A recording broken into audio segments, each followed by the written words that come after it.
Hello everyone, কেমন আছেন সবাই? গাইস, আমরা অনেকে কিন্তু আছি মেসেঞ্জার অ্যাকাউন্ট ডিলিট করতে চাই। গাইস, আমরা পাই না কিভাবে মেসেঞ্জার অ্যাকাউন্ট ডিলিট করতে হয়। গাইস, চলেন আপনাদেরকে আমি দেখাই নিয়ে আসি কিভাবে মেসেঞ্জার অ্যাকাউন্ট ডিলিট করতে হয়। Welcome back guys. Messenger account delete করার জন্য ফার্স্ট অফ অল আপনি মেসেঞ্জারের ভিতর প্রবেশ করবেন। তো মেসেঞ্জারের ভিতর প্রবেশ করার পর তারপর এখান থেকে দেখতে পাবেন যে এই যে নিচে কিন্তু মেনু নামে একটা অপশন দেখতে পাবেন। মেনু অপশনে ক্লিক করবেন। তো মেনু অপশনে ক্লিক করার পর এরকম ইন্টারফেস চলে আসবে। সো আসার পর আপনি কি করবেন, এখানে দেখতে পাচ্ছেন যে সেটিংস নামে অপশন। গাইস, এখান থেকে সেটিংস অপশনে ক্লিক করবেন। তো সেটিংস অপশনে ক্লিক করার পর সাথে সাথে এরকম ইন্টারফেস চলে আসবে। সো আসার পর আপনি কি করবেন, এখান থেকে স্ক্রল ডাউন করে একদম নিচে চলে আসবেন। নিচে চলে আসার পর এখানে আপনি দেখতে পাচ্ছেন যে এখানে কিন্তু লেখা আছে যে মেটা অ্যাকাউন্ট সেন্টার। সো আপনি কি করবেন, এখান থেকে see more in account centre যে অপশন দেখতে পাচ্ছেন এটাতে ক্লিক করে দিবেন।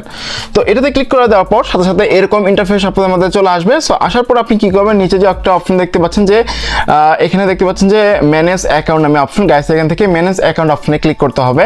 তো ম্যানেজ অ্যাকাউন্ট অপশনে ক্লিক করবেন, তারপর এরকম ইন্টারফেস চলে আসবেন। যারা চ্যানেল নতুন দর্শক আছেন অবশ্যই গাইস এই ইউটিউব চ্যানেলকে সাবস্ক্রাইব করবেন। তো তারপর দেখতে পাবেন এরকম ইন্টারফেস চলে আসবে। আসার পর এখান থেকে আপনার যেহেতু ফেসবুকটা এখান থেকে ম্যানেজে ক্লিক করতে হবে। তো আপনার এখানে এগুলো আসবে না, আপনি জাস্ট এখানে ম্যানেজ যে অপশন দেখতে পাচ্ছেন এতে ক্লিক করবেন। ফেসবুকের যেটা লেখাটা সেটাকে এনে ক্লিক করার পর এখানে এরকম ইন্টারফেস চলে আসবে। সো আসার পর আপনি কি করবেন, এখানে দেখতে পাচ্ছেন যে ডিঅ্যাক্টিভেশন অর ডিলিকশন নামে একটা অপশন। গাইস, এখান থেকে এই অপশনটাতে ক্লিক করবেন। করার পর এখান থেকে দেখতে পাবেন এরকম ইন্টারফেস চলে আসবে। আপনি চাইলে ডিঅ্যাক্টিভেট করে রাখতে পারবেন সাময়িকভাবে, অথবা আপনি চাইলে সারা জীবনের জন্য আপনার মেসেঞ্জার যে অ্যাকাউন্টটি সেটা কিন্তু ডিলিট করতে পারে, মানে ফেলে দিতে পারেন। সো এখানে ক্লিক করবেন, ডিলিট অপশনে ক্লিক করার পর কন্টিনিউ অপশনে ক্লিক করবেন। তারপর এখানে কোনো পেজ থাকলে পেজ দেখাবে, তারপর আপনি জাস্ট কন্টিনিউ অপশনে ক্লিক করবেন। সো আপনি কেন আপনার মেসেঞ্জার অ্যাকাউন্ট ডিলিট করতে যাচ্ছেন বা ফেসবুক অ্যাকাউন্ট ডিলিট করতে যাচ্ছেন সেটা রিজন সিলেক্ট করতে বলবে। তো এখান থেকে দিয়ে দিবেন, যে জাস্ট এখানে একটা দিয়ে দিলেই হলো। তারপর এখান থেকে কন্টিনিউ অপশনে ক্লিক করবেন। তারপর দেখতে পাবেন এরকম ইন্টারফেস আপনাদের মধ্যে চলে আসবে। সো আপনি কি করবেন, এখান থেকে ইয়েস ডিঅ্যাক্টিভেট করতে পারবেন, অথবা আপনি নো কন্টিনিউ উইথ ডিলিশন মানে ডিলিট করতে পারেন।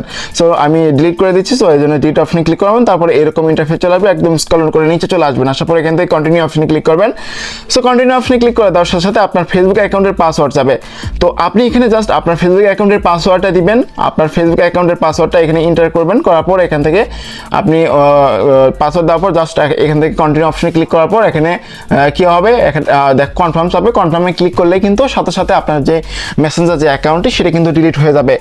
আগামী 30 দিনের ভিতর আপনি চাইলে পুনরায় আপনার যে মেসেঞ্জার অ্যাকাউন্টটি সেটা কিন্তু ব্যাক নিয়ে আসতে পারবেন, পুনরায় ব্যাক নিয়ে আসতে পারবেন। অথবা হচ্ছে আপনি চাইলে 1 মাস পরে কিন্তু আর আপনি সেই অ্যাকাউন্টটা আপনি কিন্তু ফিরে নিয়ে আসতে পারবেন না।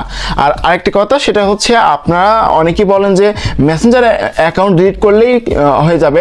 আসলে মেসেঞ্জার যখন আপনি ডিলিট করতে যাবেন তখন কিন্তু ফেসবুকেও কিন্তু ডিলিট হয়ে যাবে। মানে হচ্ছে মেসেঞ্জারের সাথে কিন্তু আপনার হচ্ছে ফেসবুক কিন্তু লিঙ্ক করা, কারণ ফেসবুক ছাড়া কিন্তু মেসেঞ্জার চলে না, মেসেঞ্জার ছাড়া কিন্তু ফেসবুক চলে না। সো এটা কিন্তু আপনারা দেখে শুনে তারপর হচ্ছে আপনি কি করবেন, ডিলিট করবেন। আই হোপ গাইস আপনাদেরকে আমি বোঝাতে পারছি। যদি গাইস ভিডিওটি ভালো লাগে থাকে অবশ্যই লাইক করবেন, এবং ভিডিও দেখার পর যদি কোনো ধরনের কোশ্চেন থাকে আপনি কমেন্ট সেকশনে কমেন্ট করতে ভুলবেন না। এতক্ষণ সাথে থাকার জন্য অসংখ্য ধন্যবাদ। দেখা হবে নেক্সট কোনো ভিডিওতে। ততক্ষণ সবাই ভালো থাকবেন, সুস্থ থাকবেন। আল্লাহ হাফেজ।